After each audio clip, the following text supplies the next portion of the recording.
Hello, dear friends and comrades. Live. Of course, our favorite program, 60 Minutes in Hot Track, starts with breaking news, the Federal Council's special committee. At this moment, consultations began on Putin's candidacy for the post of Foreign Minister of the Ministry of Defense and other law enforcement agencies. Just now, Sergei Lavrov, accompanied by Matvienko, appeared in the Federal Council.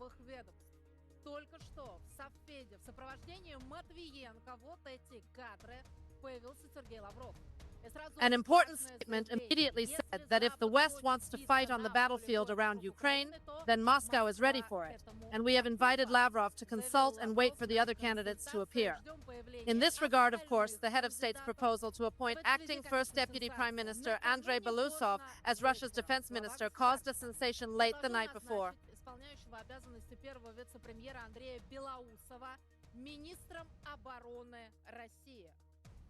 Sergei Shoigu, the Supreme Commander-in-Chief, was appointed Secretary of the Russian Security Council and left as his deputy on the Military-Industrial Complex Committee.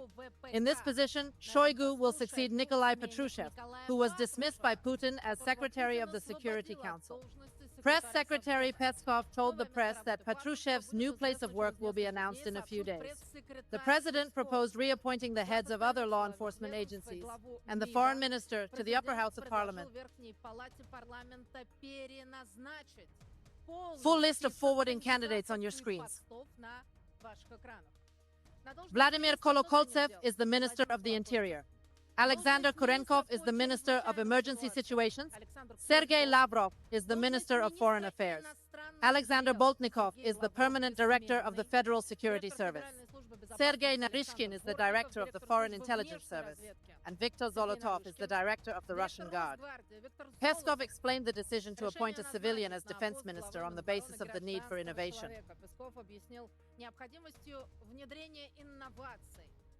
The order of the power group economy, as he expressed to the economy of the whole country, the new head of the military department is absolutely not corrupt.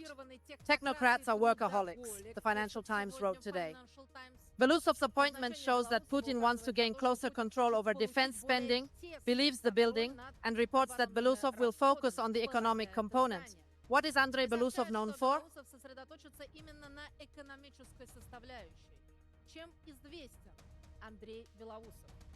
What are the expectations for this appointment? We're watching. Andrei Ramovich Belousov is 65 years old.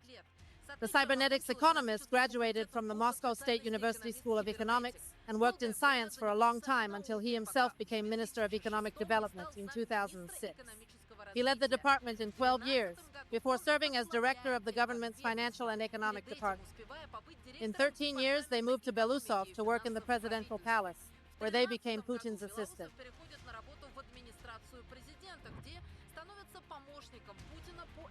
Economic issues from 20 years until recently, he was first deputy prime minister. This is one of the few countries or societies that has retained sovereignty. Now, if you can set your goals and achieve them, then you are a sovereign state. China can, India can. Indonesia, perhaps even there, Europe cannot. Europe has lost its sovereignty. Well, I'm not talking about other countries that everyone is hearing about right now. As an economist, Belousov is known for predicting the possibility of a global economic crisis in 3 years as early as 2005. Belousov said experts pointed out that it was Belousov who laid the foundation for the structural transformation of the Russian economy under the pandemic and Western sanctions, because the international arena has become like the Wild West.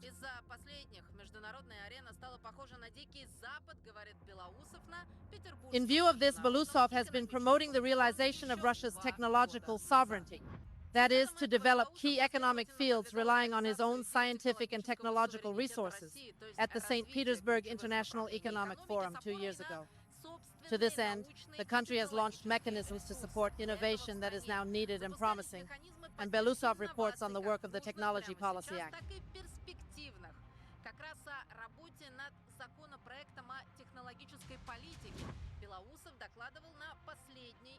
It has been 20 years since Putin's father formally met with TET last November. The president congratulated Belousov on his birthday during a meeting with members of the government.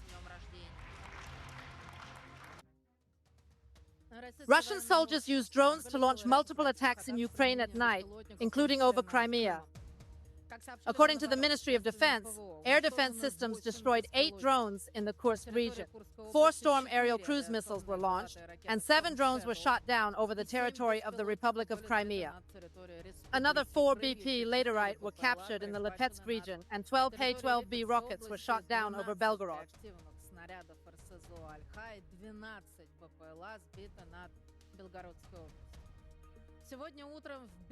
A search of 17 people was rescued from the rubble on Shorsa Street in Belgorod this morning, and 15 others were found dead under the rubble.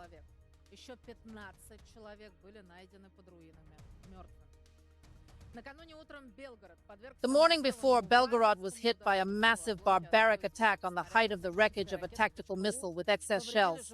A 10-story slab house was damaged and the entrance completely collapsed.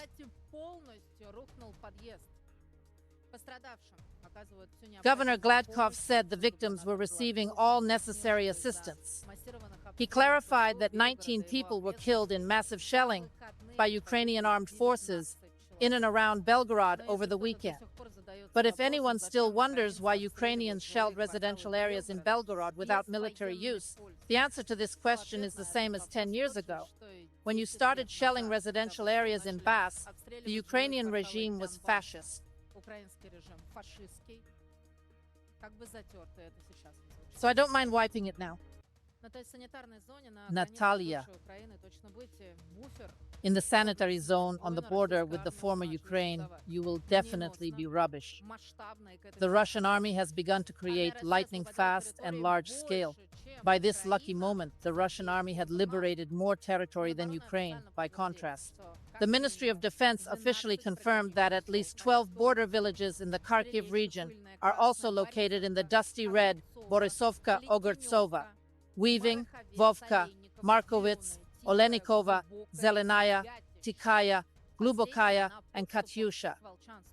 The latest video on the outskirts of Morchanov confirms that Russian troops are now controlling the village of Gatina on your screen. The offensive continues in the direction of the village of Litse. Active fighting for Lukyang-Tsai also continues. Just received the news that Lukyang village has been taken away. The Russian army is under control.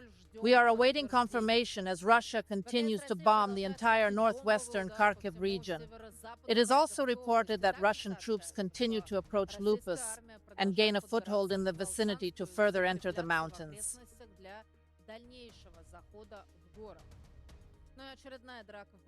The head of the GUR, terrorist Budanov, blamed the failure in the direction of Kharkiv for another battle between the banks in Ukraine. You won't believe the new commander-in-chief of the BB in Syrsky? In addition, the usual hysterical hysteria began in Ukraine, and Estonian militants wondered why there was no normal strengthening at the border. That is, corruption in Ukraine turned out to be, and our allies with you were at the same time a permanent gift. Damage to bridges in the Staraya Saltovo area continues. Look at the dam across the Seversky Donetsk River being destroyed. It is also worth noting that the Russian army in the direction of Kharkiv has a new tactical sign, and the underlined square rum is noticed on the equipment of the Northern Force Group, which is conducting this offensive at a high level in the General Staff. At the same time, they sadly reported that the Russian army had not yet participated.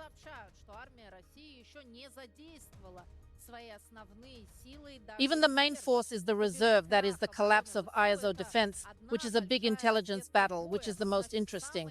God bless us, the White House confirmed at night that Russia will make further progress in the coming weeks, but at the same time they believe in the Ukrainians because they really have to fight until the last guy.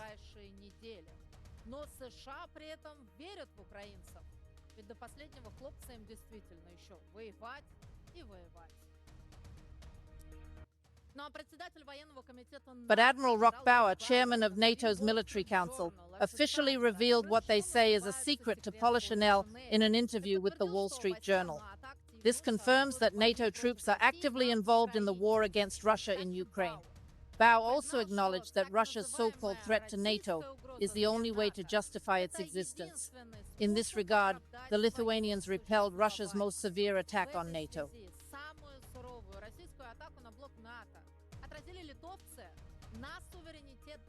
You just don't dare to draw conclusions about sovereignty. A Russian carriage with the letter Z scratched on it was attacked.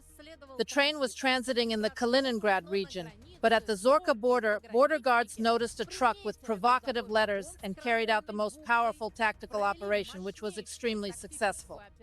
Thank God the battle was successful without casualties and civilian casualties.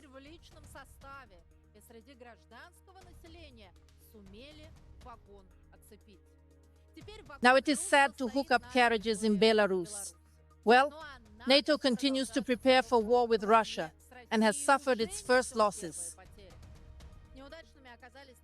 The alliance's military exercise, called Rapid Response 2024, which began in Sweden, was unsuccessful, with a total of 800 paratroopers from different countries landing on a large Scandinavian landing site. For 11 people, it ended in tragic death. They didn't crash, but they did break decent.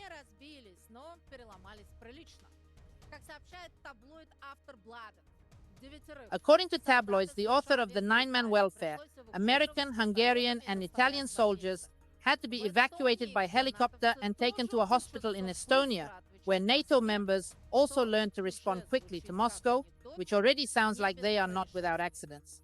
British and Estonian troops were forced to jump into the lake to make sure they didn't carry their phones, the Times wrote. The reason is Russian drones and systems.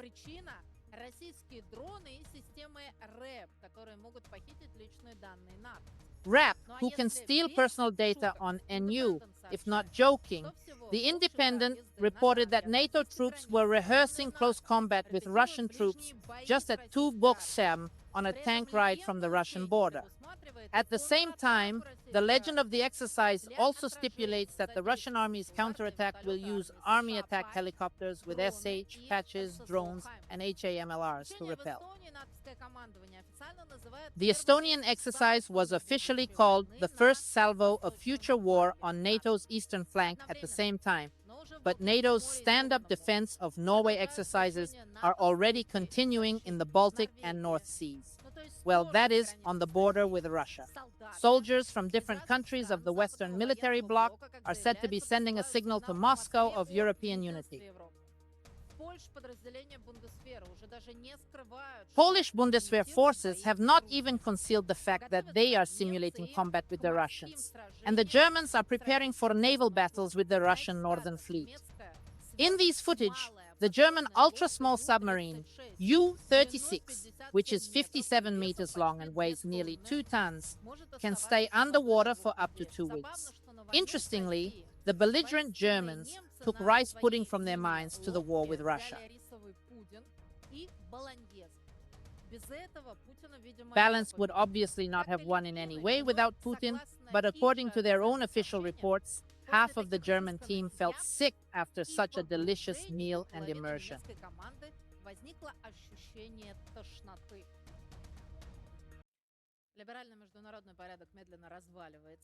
The liberal international order is slowly collapsing. The new issue of Economist magazine has such a cover. The reporter wrote in an article with a similar title that although the Western economy seems to be stable, it is on the verge of collapse. Its deplorable state threatens the existing order measures. The American Atlantic magazine also made a disappointing parallel conclusion, saying that democracy and liberalism.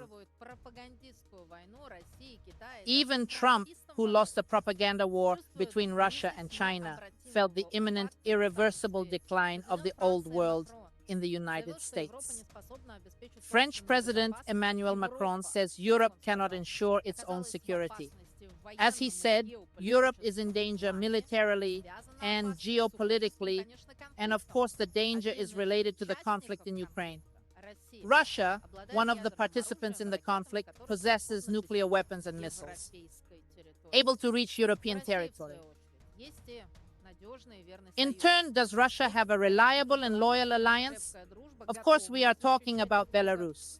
Our strong friendship and willingness to protect each other have aroused a high level of trust between the leaders of the Union countries in the West, and Russia has transferred tactical nuclear weapons to Belarus.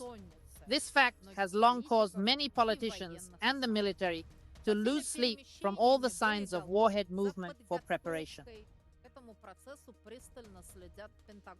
The process is being closely watched by the Pentagon, and the New York Times wrote that Belarus is building a military base near the Ukrainian border, where nuclear weapons may be deployed.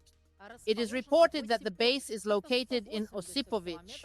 It is 180 kilometers from Ukraine, where Belarusian Iskander-M missiles capable of carrying nuclear and conventional warheads are also deployed.